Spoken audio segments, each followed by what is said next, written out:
പെരിങ്ങോം വൈക്കര പഞ്ചായത്ത് ഹിന്ദു ഏകതാ സമ്മേളനം നടന്നു. ഹിന്ദു ഐക്യവേദി സംസ്ഥാന രക്ഷാധികാരി KP ശശികല ഉദ്ഘാടനം ചെയ്തു. ഒന്നിച്ചൊന്നിരിക്കാൻ ആർക്കും എതിരെയല്ല, ഒന്നിച്ചൊന്നിരിക്കാൻ എല്ലാ ഭേദഭാവങ്ങളും അലിഞ്ഞ് ഒന്നിച്ചൊന്നിരിക്കാൻ നമ്മളെ പ്രാപ്തമാക്കുക, അല്ലെങ്കിൽ ഒന്നിച്ചൊന്നിരുന്നു കൊണ്ട് നമ്മുടെ ഇന്നലെകൾ ഓർത്തെടുത്ത് ഇന്നിനെ പറ്റി മനസ്സിലാക്കി നാളെകളെ ചിട്ടപ്പെടുത്താൻ വേണ്ടി നമ്മൾ ഇതുപോലെ എല്ലാ സ്ഥലത്തും ഒരുമിച്ച് കൂടുന്നു. ജാതിക്കും രാഷ്ട്രീയത്തിനും പ്രദേശത്തിനും ഭാഷയ്ക്കും ഒക്കെ അപ്പുറമുള്ള ഒരു ഹിന്ദു കൂട്ടായ്മ, അത് ലക്ഷ്യം വെച്ചുകൊണ്ട് തന്നെയാണ് ഈ ഏകതാ സമ്മേളനം നടക്കുന്നത്. ഈ വർഷത്തിന്റെ പ്രത്യേകത അറിയാം. ഇവിടെ നേരത്തെ സ്വാഗത പ്രഭാഷണത്തിൽ പറഞ്ഞു, ഭാരതം 1000 വർഷത്തെ വൈദേശിക അടിമത്തത്തോടുകൂടി പാരതന്ത്ര്യം നിനക്ക് വിധികൽപ്പിതമാണുതായി എന്ന് പറഞ്ഞതുപോലെ ഈ നമുക്ക് ഇങ്ങനെയൊക്കെ പറ്റൂ എന്നുള്ള ഈ അടിമത്തം നമുക്ക് വിധിച്ചതാണ് എന്നൊരു മാനസികാവസ്ഥയിലെത്തിയ ഈ നാട്ടിലെ ദേശീയ ജനതയെ മറ്റുള്ള സായിപ്പിനെ കാണുമ്പോൾ കവാത്തു മറക്കുന്ന ഒരു അവസ്ഥയിലേക്ക് അവനെ വളർത്തിയെടുത്ത ദുരവസ്ഥയിൽ നിന്ന് ഭാരതത്തിന് സ്വാതന്ത്ര്യം കിട്ടിയാലും കേവലം ഭരണമാറ്റം മാത്രമേ നടക്കുള്ളൂ. അതിനപ്പുറം ഭാരതം ഭാരതമായി മുന്നോട്ട് പോകണമെങ്കിൽ നമ്മുടെ നഷ്ടപ്പെട്ട ആത്മവിശ്വാസം തിരിച്ചെടുക്കണം. വെള്ളക്കാരിൽ നിന്ന് കറുത്ത വർഗക്കാരിലേക്കോ, നിങ്ങൾ കഴിഞ്ഞ ദിവസം ഒരു സ്വാമി ഇതേപോലെ ഒരു ഏകതാ സമ്മേളനത്തിന് അദ്ദേഹത്തിൻ്റെതായ കാഴ്ചപ്പാട് പറഞ്ഞു, വെള്ളക്കാരിൽ നിന്ന് കൊള്ളക്കാരിലേക്ക് ഭരണം മാറുക എന്ന്. അപ്പൊ 1916 ഒക്കെ ആയപ്പോൾ 1906 മുസ്ലിം ലീഗ് എന്ന സംഘടന ഭാരതത്തിൽ ഉണ്ടായിരുന്നു. മുസ്ലിങ്ങൾക്ക് മാത്രമായി ഒരു സംഘടന 1906.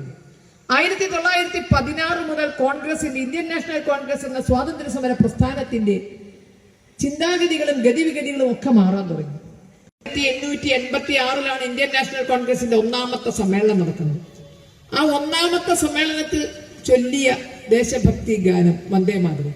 വന്ദേമാതര ഗാനാലാപത്തോടു കൂടിയാണ് ഇന്ത്യൻ നാഷണൽ കോൺഗ്രസിന്റെ 1ാമത്തെ സമ്മേളനം തുടങ്ങിയത്. ആ സമ്മേളനത്തിൽ അത് ആലപിച്ചത് മറ്റാരുമല്ല, ആരാധ്യനായ രവീന്ദ്രനാഥ ടാഗോറാണ്. കോൺഗ്രസിന്റെ 1ാമത്തെ സമ്മേളനത്തിൽ വന്ദേമാതരം ആലപിച്ചത്. അന്നു മുതൽ കോൺഗ്രസിന്റെ എല്ലാ സമ്മേളനങ്ങളും ആരംഭിച്ചിരുന്നത് വന്ദേമാതര ഗാനത്തോടു കൂടിയായിരുന്നു. ഭാരത സ്വാതന്ത്ര്യത്തിന് ഇതിന് അടിസ്ഥാന മന്ത്രമായി, ആവേശമായി, ആവേഗമായി വന്ദേമാതരം മാറി. എന്നാൽ 1916 ഒക്കെ ആയപ്പോഴേക്കും ചിലരെ പ്രീണിപ്പിച്ചു നിർത്തിയാൽ മാത്രമേ മുന്നോട്ട് പോകാൻ സാധിക്കൂ എന്ന നിലയിൽ പ്രീണനവുമായി ആരുടെയൊക്കെയോ പുറകെ മതപ്രീണനവുമായി നടക്കാൻ തുടങ്ങിയപ്പോൾ കോൺഗ്രസിന്റെ മൊഴി മാറി തുടങ്ങി. ഒരു അവതാര സദൃശ്യമായി വളർന്നു നിൽക്കുന്ന ഡോക്ടർ ജി, പരംപൂജനീയ സ്വർഗീയ ഡോക്ടർ ജി ഭാരതത്തിന്റെ ഈ അവസ്ഥയെ കൃത്യമായി പഠിച്ചിട്ട് ആരെയും കുറ്റപ്പെടുത്താൻ തയ്യാറാവുകയല്ല ചെയ്ത് തന്റേതായ പരിഹാരം എന്താണ്. കൃഷ്ണൻ കഴൽക്കാരൻ അധ്യക്ഷത വഹിച്ചു. അമൃത കൃപാനന്ദപുരി അനുഗ്രഹ പ്രഭാഷണം നടത്തി. സജീവൻ ആറളം, രൂപേഷ് തൈവളത്തിൽ, വി ഷിബു എന്നിവർ സംസാരിച്ചു. സാമൂഹിക രാഷ്ട്രീയ സാഹചര്യത്തിൽ ഹൈന്ദവ സമാജം നേരിടുന്ന വിവിധങ്ങളായ വെല്ലുവിളികളെയും അവഹേളനങ്ങളെയും തിരിച്ചറിയുകയും സമന്വയപരവും സ്ഥായിയായതുമായ പരിഹാരങ്ങൾ കണ്ടെത്തുകയും ചെയ്യേണ്ടത് ഇന്ന് ഹൈന്ദവ സമാജത്തിന്റെ ആവശ്യമായി വന്നിരിക്കുകയാണ്. നമുക്കറിയാം, ഈ അടുത്ത കാലത്തായി ഹൈന്ദവ സമാജത്തിന് നേരെ ഒളിഞ്ഞും തെളിഞ്ഞും പല വിധത്തിലുള്ള ആക്രമണങ്ങൾ നടന്നുകൊണ്ടിരിക്കുകയാണ്. മാധവസേവയായി ആചരിച്ചു പോരുന്ന മഹത്തായ സംസ്കാരം തന്നെയാണ് നമ്മുടെ ഹൈന്ദവ സംസ്കാരം. ആ സംസ്കാരത്തെ മുറുകെ പിടിച്ചുകൊണ്ട് തന്നെയാണ് സനാതനധർമ്മം ഇന്ന് മുന്നോട്ട് പോകുന്നത്. ഒരു ബുദ്ധനോ മറ്റേതൊരു ദേവനോ അധികപ്പറ്റുമല്ല. പള്ളികളുടെയും മോസ്കുകളുടെയും മുന്നിലൂടെ പോകുമ്പോൾ വണങ്ങുന്നവർ തന്നെയാണ് ഇന്നും വിശ്വാസികളായ ഹൈന്ദവ സമാജം.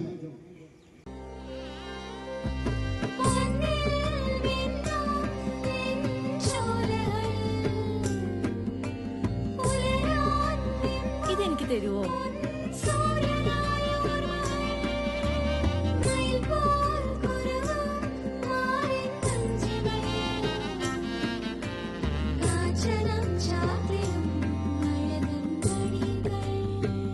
ചില ബന്ധങ്ങൾ പവിത്രമാണ്. കണ്ണും നിറയും, മനസ്സും നിറയും. സ്വന്തം ജോസ്കോ ജ്വല്ലേഴ്സ്.